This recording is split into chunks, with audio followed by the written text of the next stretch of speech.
What is going on, guys? Captain in here, back with another video. And today we're going to react to one of my favorite YouTubers. Very low-key, but he is my favorite. KOT4Q, aka King of the Fourth Quarter. And yeah, let's get right into it. What's the word, y'all? Welcome back to Called Game. I would say that today's slate of game.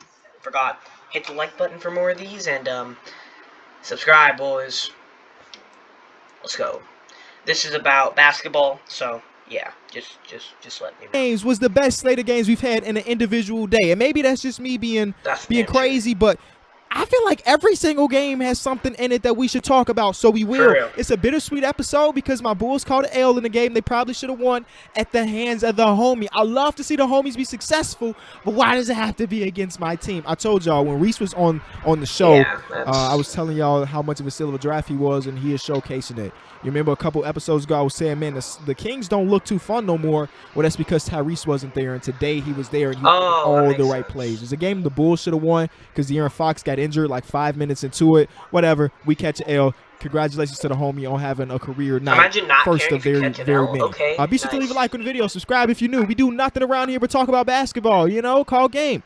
Let's get into it. I don't know where I really want to start. Maybe let's start off from the top. We had a bunch of games started. Now, I will admit it right now, there are going to be a few games in this slate that I didn't get around to watching. It's just the art of things. I can't focus on 4 games starting at the exact same time. You hear me? So I'm tuning in when things get close and everything. Start off with Pacers versus Rockets. I don't really have much to say about the Rockets because we just don't know what the Rockets look like in 2 months, 3 months. So I don't want to deep dive into their slow start. Other than, like, there was periods in this game where Sabonis and Miles Turner on the court, and they were going back with their ultra small ball lineup because Christian wasn't there, and Boogie don't look great so far. So they want ultra small against a team that usually basically runs 2 centers. Let's be honest, they run like 2 centers. Yeah, I want to say that Miles like Turner, bro, give him all the love, man, because I'm not even just talking counting stats, because I think he ended with 8 blocks on the day. Not even just talking counting stats. When he is on the court, the team is just dramatically different. That was the eye test here, and then I went up and looked at the numbers, and yes, they are dramatically different when he is on the court and off the court defensively. Like when it's just like Sabonis at the 5, the team gets toe up.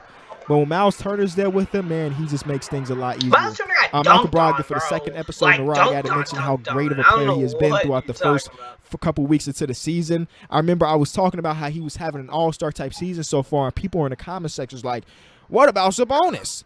Just forgetting the fact that, you know, it's not like one all-star per team. Again, I don't want to talk too much about the Houston Rockets, but shout out to the Pacers continuously going under the radar throughout the entire existence of the Indiana Pacers. At least as I've been an NBA fan, they go under the radar, they hit the playoffs, and then sometimes it makes surprising things like taking LeBron and the Cleveland Cavaliers to a Game 7, and sometimes they don't do things like that, whether it be through injury or whatever. But you got to admit that even with the big injuries from TJ Warren, they've weathered the storm, and they look really good. I already mentioned that Markelle Fultz went down with the injury. I swear to God, the moment Markelle Fultz went down in the injury, and then they cut to commercial and cut back, and they was putting him in a wheelchair, I cut the game off. I didn't watch a single second left of this game, and I feel bad because Mavericks fans have been hitting me up. Kenny, please talk about us. Please talk about us. I can't get myself to do it, especially after that. It just killed my whole mood until I got to the next game. This is what y'all are here for. Let's talk about Bradley Beal's 60-point game. Yeah, still I had made a tweet. It was like 6 minutes left in the third quarter. He had 49 points, and at that point, the team was down by like 16 points. And I was just like, I just feel bad for him, right?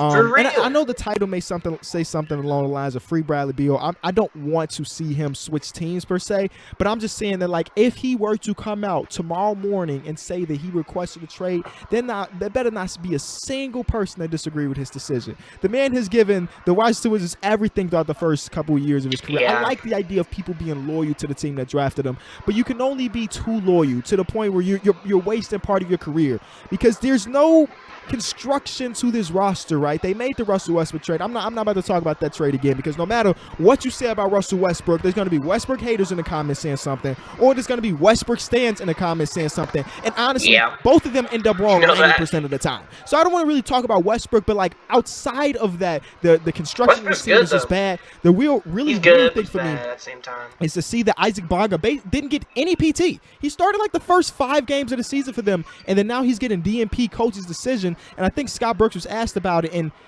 He didn't even answer the question. So I don't know what's going on with Isaac Bonga, but he's one of the Bonga, players that I would want to see alongside Bradley Beal because he brings that defense. There is no reason for a team to give up 141 points in regulation. Now, I'm not saying it's just to watch the Wizards doing this because we've seen it a few times throughout the season already, but even those teams, there's no excuse to give up 141 points. Bro. To give up, There's to like put up highlight 60, blocks, shout but out no, to Ben like, Simmons for fouling him so he can get his 60 piece. Good guy, Ben Simmons. To put up 60, you can see the disgust in his face. And I saw that last year when he put up 50-something against my Bulls. And when he was sitting on that bench, you saw the disgust in his face. There's nothing he wants more than to win.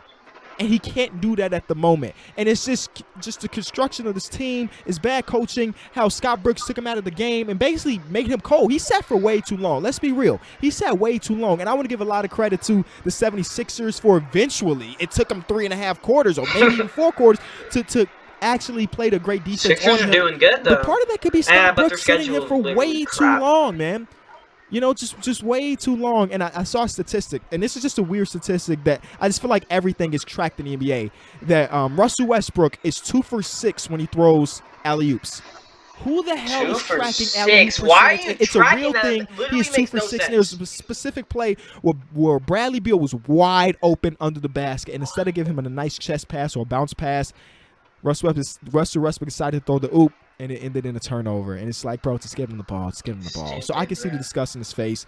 There's times where the team was taking shots. You can just see it like he was demoralized because he deserved that shot. You know what I'm saying? But on the other side of things, the 76 or 71, Joel Embiid is so amazing, bro. I think at the end of the first quarter, Joel Embiid didn't have a field goal.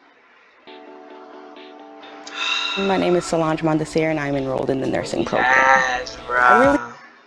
Gold. And he ended with almost 40, y'all. He is playing differently. He is you can tell that he's just, I don't want to say he's more in shape because that may not be the case. But there's something about him that is different this year than last year. Last year he said his objective was to win MVP and win Defensive Player of the Year, and he didn't come out with that same energy. He's coming out with that energy so far this season. At least I don't know about. The team is the best defensive team in the league, other than today giving up 136 points to a relatively bad team. But the team is great offensively, and a lot of that is due to Joel Embiid. So shout out to the 76. Shout out to JoJo. Both of them, I said it in the last episode, both of the top 2 centers in the league have my MVP ballot. If I had 3 picks, 2 of them are getting it. Next, we want to talk about the Atlanta Hawks falling on another game, and they've fallen to 4-4. The weirdest game I've seen of Trae Young's career since the early start of his rookie season, where he seemed timid. I don't want to say the word scared because I can't. Trae Young is not scared of anything. It's just he's proven that throughout the 2 years of his career so far. But in this game specifically, it seemed like he just completely changed up his way of basketball.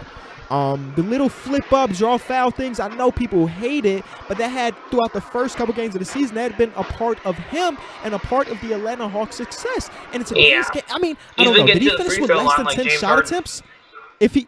There's no reason a guy of his caliber, of his offensive caliber, to end with less than 10 shot attempts and a 3-to-7 turnover ratio. That is ridiculous, Trae Young. There's no excuse for that.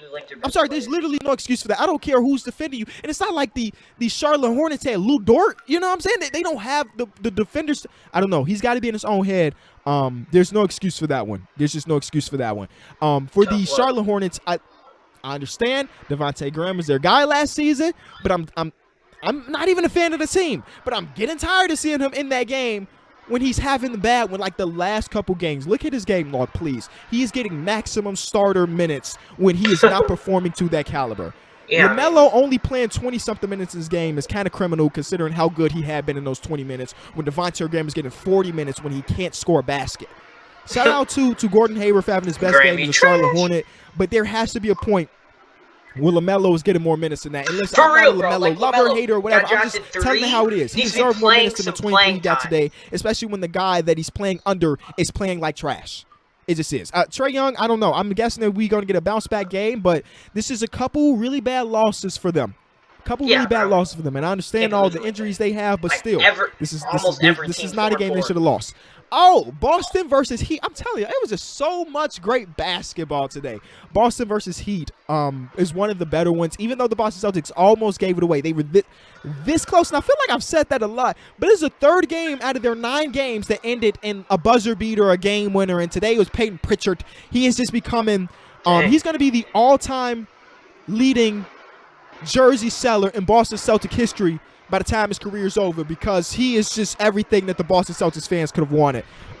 Just everything. Interpret it how you want. He's everything the Boston Celtics fans could have wanted. And there's no excuse for as good of a run they were trying to put together, talking about the Miami Heat with Duncan Robinson hitting these threes late in the game, that they give up that many offensive rebounds that they gave up in the last couple minutes, especially to the guy that is 6'1", 6'2".